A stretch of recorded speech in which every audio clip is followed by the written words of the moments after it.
Hey, how about entertainment? Now, I'd share we were doing the BritBox. We canceled the prescription. Hi, Mike Kennedy. BritBox and Acorn TV. We were doing the BritBox. I talked about that, some of the things that were on there. We originally did it because we wanted to see the new season of Murder in Paradise, which is a kind of nice formula show, but it's good. They change a lot of the characters in it, so it kind of keeps it fresh.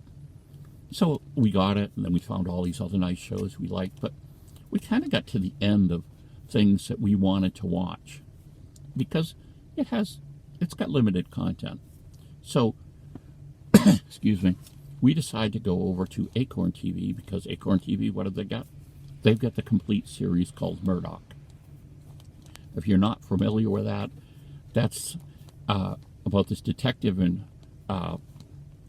Montreal in 18-something, and he's got this scientific mind, and sometimes he interacts with famous people in history.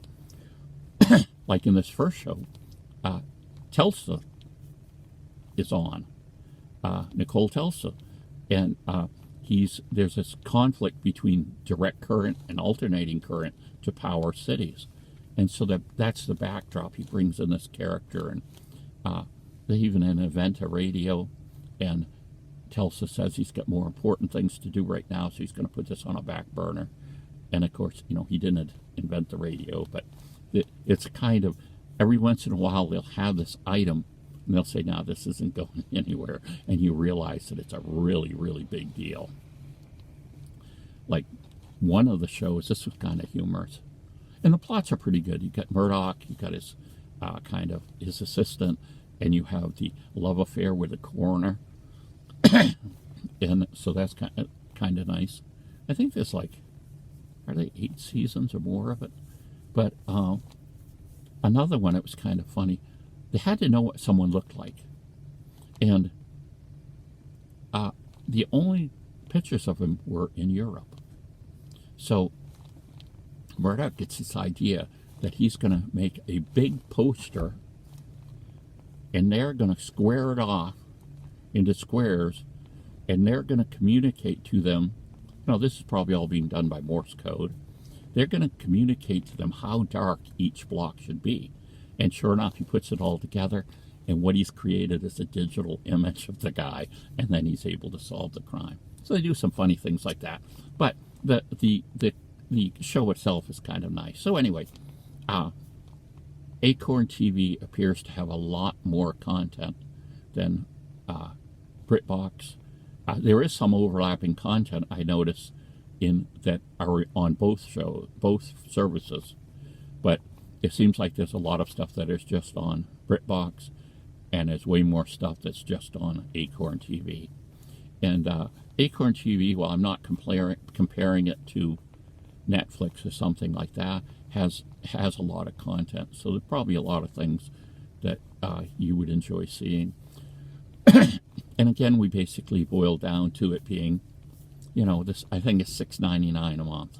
So what we'll do, we'll probably watch this for a couple months till we run out of shows, and then we'll dump it, maybe go to another service, or we'll just wait to the fall again so we can pick up, hopefully, the next season of Death in Paradise. If it's done, maybe it will be on Acorn TV, maybe it will be on BritBox. But anyway, Acorn TV seems like it does have a wide range of content that you might like. They even got a foreign film section, but I don't know how, I don't know.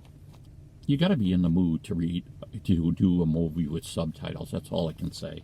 Sometimes movies work really well that don't have a lot of dialogue with subtitles. It's like, nothing at all to do it. But other times, shows with a lot of dialogue and a lot of subtitles, personally, I think it takes away from the movie experience. I'd much rather have a movie or show with a lot of dialogue be dubbed over into English rather than it being subtitled. Now, of course, subtitling is dramatically cheaper. You know, you just have to have someone translate it, and then you've got to type it in the appropriate places, and so subtitling is dramatically cheaper than if you figure if you're going to dub over people, you've got to do the voices. Sometimes you're going to be canceling out sound effects that are in the shows. You might have to put those back in. They're happening while there's dialogue. Sometimes they'll run the other soundtrack really low and just put the English over it, and that can be dubbing. That sometimes can be a little confusing.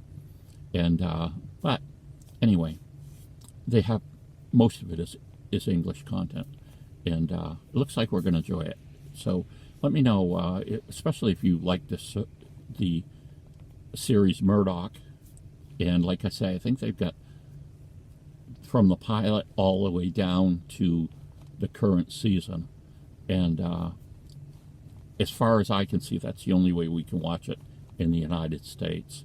You can't stream it somehow from Canada or something like that. It's just the way it is. Tell me if you like Murdoch or if you like Acorn TV.